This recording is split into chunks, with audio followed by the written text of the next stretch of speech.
அனைவருக்கும் வணக்கங்க.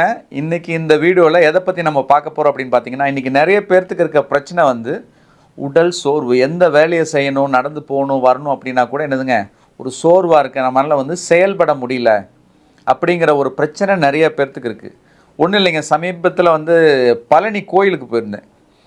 அங்கே பார்த்தா ஒரு பயங்கர பெரிய க்யூ நின்றுருந்தது. என்னடா இது, இவ்வளோ க்யூ இருந்தால் எப்படா சாமி பார்க்குறது அப்படின்னு யோசிக்கும் பொழுது அப்போ தான் சொன்னாங்க, சார் இது சாமி பார்க்குறதுக்கு க்யூ இல்லை, இந்த விஞ்சுக்கும் ரோப் காருக்கும் போகிறதுக்குரிய க்யூ அப்படின்னு சொன்னாங்க.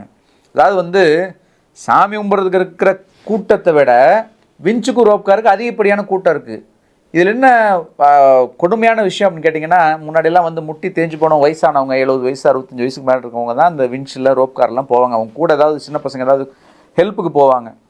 பட் இன்றைக்கி அவங்க உட்காந்துறத பார்த்தீங்கன்னா எல்லாம் 20, 25, 30 வயசு பசங்க பொண்ணுங்கள்லாம் வந்து ரோப் காரையும் விஞ்சிலையும் போகிறதுக்கு உட்காந்துருக்காங்க. அப்போ அவங்ககிட்ட கேட்டேன், ஏன் வந்து நீங்கள் வந்து நடந்து போகக்கூடாது அப்படின்னு. யார் சார் அவ்வளோ தூரம் நடந்து போகிறது, காலெல்லாம் வலிக்கும், அப்புறம் திரும்பி நாங்கள் வந்து ஊருக்கு போக முடியாது அப்படின்னு சொன்னாங்க. இன்றைக்கி பலரோட நிலைமை வந்து இதுதான். உதாரணத்துக்கு நம்மளால் வந்து ஒரு காலை மட்டும் தூக்கிட்டு ஒரு காலில் எவ்வளோ நேரம் நிற்க முடியும்னு பாருங்கள். இல்லை சிம்பிளாக நம்ம ஷூவை போட்டுட்டு நம்மளால் உட்காராமல் குனிஞ்சு லேஸ் கட்ட முடியுமா? ஒரு இடத்துல நம்ம ஏதாவது எடுக்க போகிறோம், இல்லை கொஞ்ச நேரம் ஒரு வேலை செய்கிறோன்னா செவுத்தில் சாயாமல் நின்று, இல்லை ஒரு டேபிளில் சாயாமல் நின்று நம்மளால் செய்ய முடியுமா? ஒன்றும் இல்லைங்க, ஒரு விளக்கு பொறுத்த போகிறீங்க, உங்களால் வந்து சாயாமல் லீன் பண்ணாமல் வந்து பண்ண முடியுமான்னு பாருங்கள், நிச்சயமாக முடியாது. இதுக்கெல்லாம் மிக முக்கியமான காரணம் தசைகளில் வலுவில்லாமல் போகிறது.